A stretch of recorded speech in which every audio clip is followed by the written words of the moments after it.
जय मां शारदे। आइए हम लोग देखते हैं 9th क्लास का हिंदी सखियाँ काव्य खंड है। इसे लिखे हैं किसने? कबीर साहब ने। ठीक है, कबीर साहब की जो बात है अनमोल है। इससे आइए एक एक लाइन को हम लोग पहले समझते हैं। पूरे अगर समझ जाएंगे तो क्वेश्चन आंसर ऑटोमेटिक आसान हो जाएगा, और इसलिए पहले इस एक एक लाइन को हम लोग समझने का प्रयास करेंगे। चलिए, सबसे पहले तो क्या दिया है? मान सरोवर शुभ्र जल हंसा केरी कराही, मुक्ता फल मुक्ता चूंगे अब उड़ी अनंत न जाई। मतलब क्या कह रहा है? अर्थात कह रहा है मानस सरोवर शुभ्र जल, जैसे मानस सरोवर में हंस तैरते हैं और क्या चूंगते हैं? मोती, मुक्ता फल। ठीक है, तो जैसे मानस सरोवर में हंस बैठे होते हैं, पूरा भरा हुआ जल में हंस जो है बैठा रहता है और वो क्या मोती चूमते हैं, मुक्ता चूंगे अब उड़ी अनंत न जाही। तो इसी तरह क्या होता है संसार में? इसी तरह लोग भी क्या करते हैं? हंस की तरह माया जाल में फंसकर रह जाते हैं। ठीक है, उड़ी अनंत न जाही। प्रेमी ढूंढत में फिरो प्रेमी मिले न कोई, प्रेमी को प्रेमी मिले सब विष अमृत होई। यहाँ कह रहे हैं कि प्रेमी ढूंढत में फिरो। यदि आप प्रेमी को ढूंढते फिरेंगे, ठीक है, तो वास्तव में प्रेमी मिले न कोई। अगर वास्तविक आपको प्रेमी कोई मिलने वाला नहीं है। क्यों होता है ना, बड़ी बोलने वाले मिल जाएंगे आप लोग, आगे फ्यूचर में आप लोग को मिल जाएंगे आई लव यू बोलने वाला वर्ड। ठीक है, लेकिन अगर इसकी सच्चाई बोले तो एक माँ बाप होता है जो असली प्यार करते हैं। ठीक है, बाकी कोई नहीं होता है। बताओ माँ बाप का प्यार क्या होता है? वो आपसे कुछ लेता है बल्कि सब कुछ देता है, हर एक जिद को पूरा करता है। ठीक है, प्यार तो ऐसा होना चाहिए जो कभी ले ना, खाली देवे, और वो भी क्या निस्वार्थ भाव से। जैसे मम्मी होता है, देखिए आप लोग गलत ना समझिए, हम सब समझते हैं, कुछ कुछ अलग ही समझ लेता है, हम दूसरा समझा रहे हैं। हम बोल रहे दारू का ओके, ठीक है, तो क्या हो रहा है? हम क्या बता रहे थे? असली प्यार करने वाले सिर्फ माँ और बाप होते हैं और कोई नहीं होता है। ठीक है, प्रेमी ढूंढत में कबीर जी कहते हैं कि मैं प्रेमी ढूंढने जब निकला तो कोई प्रेमी नहीं मिला। और अगर बोला प्रेमी को प्रेमी मिल जाए, जैसे असली प्रेमी है कौन? एक भक्त और भगवान। अगर भक्त को भगवान मिल जाता है तो क्या होता है? भक्त को अगर भगवान मिल जाए तो क्या होगा? सब विष अमृत होई। विष मने दुख। इस संसारी लोगों के लिए विष क्या है? दुख को ही विष कहते हैं। अमृत कैसे कहते हैं? सुख को। सुख, तो सारे दुख क्या होगा? सुख में बदल जाएगा। सारे दुख सुख में बदल जाएगा। ठीक है, इसे कहते हैं प्रेमी को प्रेमी मिले सब विष अमृत होई। सच्चा प्रेमी लेकिन मिलना असंभव है। प्रेमी ढूंढते फिरो कहीं मिलने वाले नहीं है। सब कैसा प्रेमी मिलेगा पता है? बाहर से दिखावा होगा, छलिया होगा, अंदर से तुमसे फायदा लेने वाले लोग होंगे, कोई अच्छे लोग नहीं होंगे।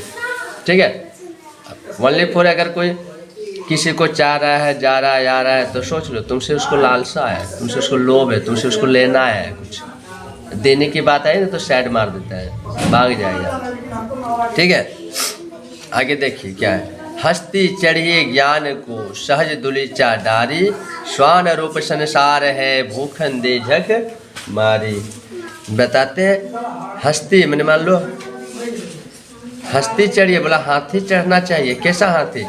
ज्ञान रूपी हाथी की सवारी करनी चाहिए। ठीक है, कैसा ज्ञान रूपी हाथी पर सवारी करना चाहिए। सहज दुलीचा डारी और श्वान रूप संसार है। बोले हाथी पर क्यों चढ़ेंगे? बोले संसार क्या है? श्वान है। संसार क्या है? श्वान। श्वान मने होता है कुत्ता। क्या होता है? कुत्ता। हस्ती मने हाथी। हस्ती में क्या होता है? हाथी। कबीर जी कहते हैं कि ज्ञान रूपी हाथी की सवारी करना चाहिए। बोले उससे फायदा क्या होगा? देखता है जब हाथी चलता है तो हजारों कुत्ता भौंकता है, लेकिन वो कुत्ता हाथी चले बाजार, कुत्ता भौंके हजार। कोई फायदा होने वाला नहीं कुत्ता को। हाथी अपना मस्त चलता है, वो डरता नहीं है, कुत्तों पर दौड़ता नहीं है। ठीक है, तो एक कबीर जी कहते हैं कि ज्ञान रूपी हाथी पर यदि आप चढ़ के चलेंगे तो संसार के जो कुत्ते हैं ना, देखो यदि आप ज्ञान रूपी वृक्ष, ज्ञान रूपी हाथी पर चढ़ के चलेंगे तो संसार में संसार रूपी जो कुत्ता है वो आपको कुछ नहीं कर पाएगा। यानी कि कोई ज्ञानी आदमी को, जो ज्ञानी आदमी होगा वो दूसरे की बात पे नहीं चलेगा, कौन क्या कर रहा है उससे कोई मतलब नहीं रखेगा। तो इससे क्या होगा, भूखन दे झक मारी, फिर जो ही कुत्ता झक मार के छोड़ देगा। जो भी आपके पीछे भौंक रहा है ना, तो वही क्या होगा, झक मार के छोड़ देगा फिर। ठीक है, इस तरह आपके संसार क्या होगा, सहज हो जाएगा, आसान हो जाएगा जीना। इसलिए ज्ञान रूपी हाथी पर चढ़ो, मतलब ज्ञान अर्जित इतना कर लो। हाथी क्या है, सवारियों में सर्वश्रेष्ठ है, सबसे बड़ा गधे की सवारी, बेवकूफ लड़की। गधे की सवारी नहीं, देखो गधे की सवारी करते हैं तो अब बेवकूफ आदमी हुए, हाथी की सवारी करते हैं तो ज्ञानी आदमी हुए। ठीक है, तो आप पर डिपेंड करता है आप हाथी पे चढ़ना है कि गधे पे चढ़ना है। हम आपको हाथी पे चढ़ने बता रहे हैं, यदि आपको गधे पे चढ़ने शौक है तो फिर चढ़िए, मजा आएगा। सवारी होता है ना। ओके ओके, चुप रहिए मेरे माँ, आपको बाद में समझ लेंगे हम। आगे देखिए, पखा पखी के कारण सब जग रहा भुलान, निरपक होई के हरि भजे सोई संत सुजान। कितना सुंदर सुंदर। अच्छा, इसको आप लोग गा के कभी देखना चाहिए ना, हम गा के सुनावे। देखो, पखा पखी के कारण सब जग रहा भुलान, पखा पखी के कारण सब जग रहा भुलान, निरपक होई के हरि भजे सोई संत सुजान, सोई संत सुजान। अच्छा लगा? तो देखिए इस तरह से हम लोग इसको गा भी सकते हैं। ठीक है, सब गा सकते हैं, सब अलग अलग तरह से भी गा के सुनाएंगे आपको। तो सुनने से पहले आपको क्या करना है, एक काम आपको करना है, बोलने भूले हैं हम लोग, तो आप लोग याद रखिएगा, चैनल को सब्सक्राइब कर लीजिएगा। ठीक है, पूरे बता रहे हैं, चैनल को सब्सक्राइब कर लीजिएगा ताकि आपको इस तरह की सभी काव्य खंड गद्य खंड आपको यहाँ पे सहज तरीके से, सरल तरीके से पढ़ाया जाएगा। Thank you. आगे चलिए देखते हैं क्या बता रहा है कि पखा पखी के कारण है सब जगह रहा बुरान। पूरे दुनिया में हम लोग क्या हो रहे हैं, पखा पखी, कोई कहते हैं होता है ना पक्ष विपक्ष, कोई इसकी पार्टी, हम उसका है, ये इसका है, मैं उसका, मेरा बेटा तेरा बेटी, मेरा मम्मी मेरा पापा। लेकिन ये क्या हो रहा है, ये रिश्ते नाते दुनियादारी क्या है, इसी वजह से सारा जग क्या हुआ, भूल गए हैं। किसको भूल गए, भगवान जी को भूल गए हैं। रियल ये जो रिश्ते नाते हैं किसका है, इस शरीर के रिश्ते नाते हैं। कबीरदास जी ने जो लिखा है ना, मैंने ज्ञानियों में उच्च ज्ञान को प्रदान किए हैं, इसलिए इसको समझना आसान नहीं, अगर समझ गए तो जिंदगी सुधर जाएगी। सब जगह रहा, पूरा दुनिया आज कहाँ फंसा है, मेरा बेटा मेरा बेटी, मेरा घर मेरा द्वार मेरा गाड़ी। और पता चले आज बुढ़िया गई, क्या लेके गई, कुछ लेके गई, साथ में आई थी चल गई, कुछ लेके नहीं गई। और जब आ रही थी, जब तक जिंदा थी तब तक कैसे, हरे बेटा हरे बेटी, हरे जमुना हरे छगरिया पठोरा, हाँ कैसे बकर में दो कैसे टनकीले रखता था, जा रहा लले जाते थे लले आते थे, क्या लेके गया, कुछ नहीं है ना। निरपक हो के हरि भजे, कवि जी कहते हैं कि निरपक हो जाओ, किसी का पक्ष विपक्ष मत रहो, कोई अपना नहीं है और कोई पराया नहीं है, सारे जीव बराबर है।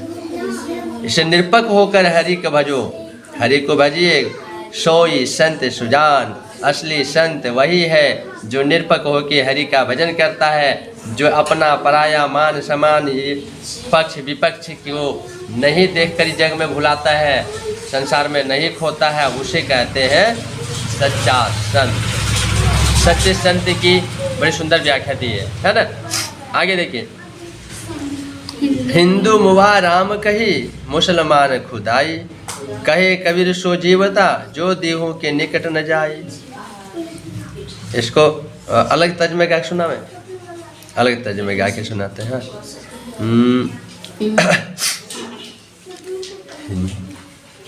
इसको हिंदू मुआ राम कही मुसलमान खुदाई, कहे कबीर सो जीवता जो दीहू के निकट नहीं जाई, कहे कबीर सो जीवता जो दीहू के निकट न जाए। कवि जी कह रहे हैं कि हिंदू भी मरते हैं, मुसलमान भी मरते हैं, लेकिन किसके लिए? हिंदू मरा राम राम कहने पर, मुसलमान खुदा के लिए। हम लोग का राम भगवान है, मुसलमान कहते हैं खुदा सबसे बड़ा है। तो ऐसे ही लड़कट के मर जाते हैं दोनों। कबीर जी क्या कहते हैं? सो जीवता, बोले सच्चा जीव तो वह है जो दीवों के निकट न जाए, जो दोनों में से किसी को नहीं मानते। कबीर जी कैसे संत थे पता है? ये निराकार को मानते थे, ये किसी देवता देवी को ऐसे नहीं मानते, राम कृष्ण अल्लाह खुदा कुछ नहीं मानते थे। ये किसको मानते थे? निराकार। इसको कहना था भगवान निराकार है, उसका कोई आकार नहीं है, पूरा दुनिया को तो आकार दे रखा है, तो उनका क्या आकार होगा? ये कहते थे भगवान ओमकार है, ओम आकार है भगवान, इसका कोई रूप है ये नहीं है, कोई देख ही नहीं सकता इसको कैसा है। इससे ये सबको देख सकता है, इसे कोई नहीं देख सकता है।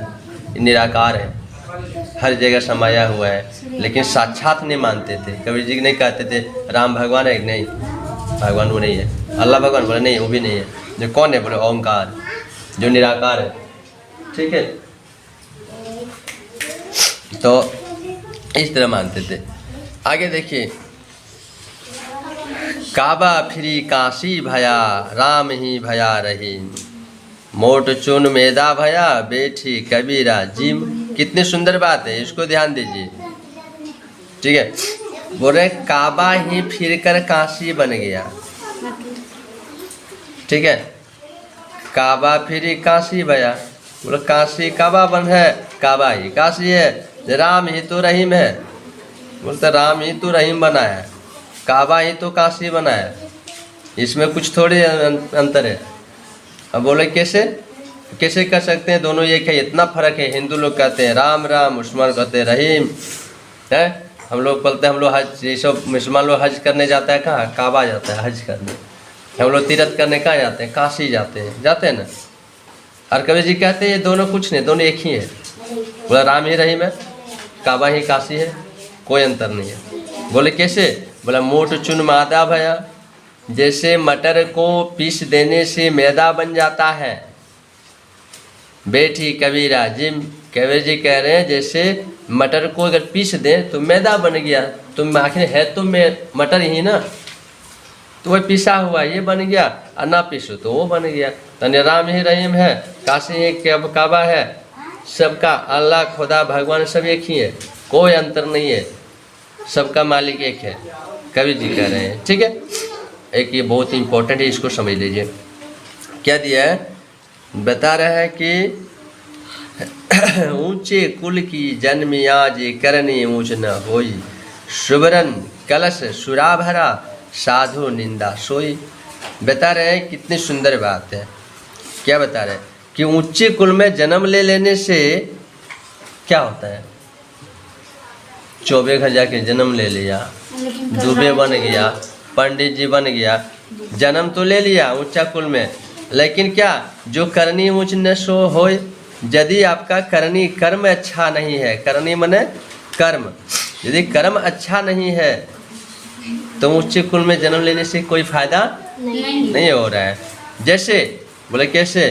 सुबरन कलश सुरा भरा, अगर सोने की, ध्यान दो, अगर सोने की लोट कलश हो, सोने की कलश में अगर शराब भर दिया जाए, शराब माने दारू, और सोना का कलश में अगर दारू भर के रखेंगे तो कलश का क्यों वैल्यू है? क्या कोई वैल्यू नहीं। इसी तरह अगर आपका करनी ऊंच नहीं है तो ऊंचा कुल में जन्म भी ले लिए तो कोई फायदा नहीं है। अब पंडित जी, चौबे जी, दुबे जी बन गया और पता चलता है घर में बकरा काट देता है, हो गया जन्म चौबे घर हो गया, घर में बकरा काटते हैं, शराब पी कर आएंगे, दुबे जी है, ब्राह्मण है, अच्छा जाती है, और अगर वो गलत काम कर रहा है तो लोग उसे प्रणाम करना चाहेगा, नहीं, उसे वैल्यू देगा। तो इस तरह ऊंचे कुल में जन्म लेने से ही कुछ नहीं होता है, अगर करने ऊंच नहीं रहेगा तो। जिस तरह सोने से भरा हुआ कलश शराब से भर दिया जाए तो ये सोने की वैल्यू ख़त्म हो जाती है।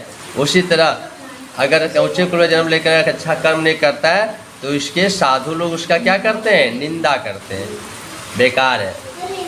ठीक है, बहुत धर्म कर्म अच्छा होता है तब ऊंचे कुल में जन्म मिलता है, इतना आसान नहीं है ऊंचे कुल में जन्म लेना। और ऊंचे कुल में जन्म लेने के बाद भी अगर कुछ नहीं कर पाए तो बेकार है। ठीक है, देखो ध्यान दो, देखो एक बहुत अच्छा बोला है, मो को कहाँ ढूंढे बंदे, मैं तो तेरे पास में, न मैं देवालय न मैं मस्जिद न काबा कैलाश में, न तो कोनो क्रियाक्रम में न ही योग विराग में, खोजी ही तो तुरते मिले हो पल भर की तलाश में। कहे कबीर सुनो भाई साधु, सब श्वासों की श्वास में। इसमें बता रहे, देखो भगवान कहाँ, आप लोग जानना चाहते हैं भगवान को, देखें आप लोग, फोटो देखिए कबीर जी यहाँ स्पष्ट बता दिए हैं कि भगवान स्वयं कह रहे हैं कि रे बंदे मुझे कहाँ ढूंढ रहे हो तुम, बता रहे क्या कि मुझे आप कहाँ ढूंढ, बता रहे हैं ये कहना चाह रहे हैं कि मोको कहाँ ढूंढे, मुझे कहाँ ढूंढते फिरोगे, मैं तो तेरे पास में हूँ, इसलिए बाहर ढूंढने की ज़रूरत नहीं है। बोला कि ना मैं देवालय, कोई मंदिर में जब जाते हैं पूजा करने, बोला कि वहाँ अगर जाके ढूंढते हैं ना तो वहाँ हम नहीं है। बोला मस्जिद में नहीं है, काबा नहीं है, कैलाश में, बोला नहीं, बोले कहाँ है, बता रहे ना तो कोनो क्रियाक्रम, बोले क्रियाक्रम में होंगे, बोले वहाँ भी नहीं है, बोले योग विराग में, बोले वहाँ भी नहीं, तो बोले कैसे मिलेंगे, है तो हर जगह, लेकिन आपको जाके मंदिर में ढूंढोगे तो नहीं मिलेगा ना, मस्जिद में ढूंढेगा मिलेगा, काबा कैलाश पूरा तीर्थ यात्रा करके चले आओ, कहीं आपको मिलने वाले नहीं है। क्रियाक्रम कतनो करो, कतनो योग विराग बन जाओ, भगवान मिलने वाले इतनी आसानी से नहीं है वो हर जगह। तो बोले कैसे मिलेगा, बोला खोज ही तो, खोजो तो कहाँ, बोले खोज ही तो तुरंत ही मिलो, तुरंत मिलेंगे ढूंढोगे तो, मतलब ढूंढने नहीं जानते हम लोग। बोले कैसे, बोला पल भर की तलाश में, एक पल तुम तलाश करेगा तो मिल जाएंगे। कैसे, कवि जी कह रहे सुनो भाई साधो, भगवान कहाँ है, बोले श्वासों की श्वास में, जितना हम लोग श्वास लेते हैं छोड़ते हैं ना, उसमें भगवान ही तो हमारे अंदर जाते हैं और निकलते हैं, तब तो इस शरीर चल रहा है ना। इसमें आप पेट्रोल डाल के रखें क्या, जो चलता है स्टार्ट मारते हैं तो बंद होता है, एक बार बंद हुआ तो बस ऑफ, अब बंद हुआ तो चलते रहते हैं कितना साल तक बिना डीजल पेट्रोल का। ठीक है, यानी क्या ये डीजल पेट्रोल क्या है, श्वास, श्वास लेना बंद हो जाए तो हमारे अंदर ही भगवान रहते हैं। संतो भई आई ज्ञान की आंधी रे, ब्रह्म की टाटी सबे उड़ानी, माया रहे न बांधी रे, हिची चित की देती उन्हें गिरानी, नौ बलिदा टूटा और क्या तृष्णा छानी परी, घर ओपरी को बधी का भंडा फूटा। चलो इसको नेक्स्ट हम अच्छा से समझा देंगे, इस बार आप लोग का है ना ज़्यादा ही है ना, इसमें भी बहुत अच्छा इसमें आपको भगवान के बारे में बताया और दूसरा में आपको संसार के बारे में बता रहा है कि संत भाई ज्ञान की टाटी जब उड़ता है लोगों का, ज्ञान की टाटी जब खुलते उड़ जाता है, पर्दा उड़ जाता है, क्या होता है, भ्रम से हम लोग बंधे होते हैं, और भ्रम का टाटी जब उड़ जाए तो क्या होगा, ज्ञान हो जाता है, माया सामने से हट जाती है, और माया जब सामने से हटती है तो पता चलता है ये संसार क्या है ना। आगे अच्छा से इसको विस्तार पूर्वक इसको बताएंगे। तब तक के लिए आप लोग अगर चैनल को सब्सक्राइब नहीं किए तो सब्सक्राइब कर लेंगे, वीडियो को शेयर करें, लाइक करें। Thank you so much.